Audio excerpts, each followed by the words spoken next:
Ba'zan shogirdlarimni urgim keladi, intizomli bo'lishlari uchun. Bugunga kelib murabbiylik qilish juda qiyin.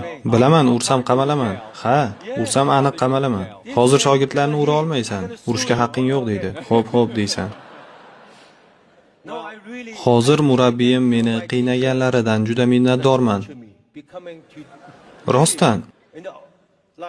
Semyon, Yan va men biz hattoki bir guruch donini to'kmasdik.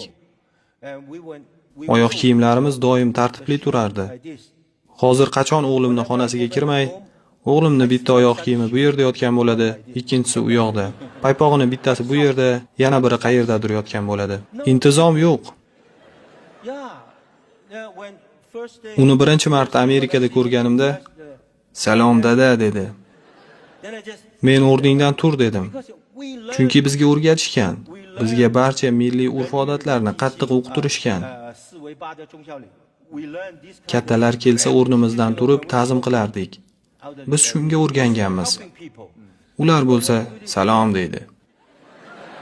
Men bilan bir joyda turib gaplash deyman.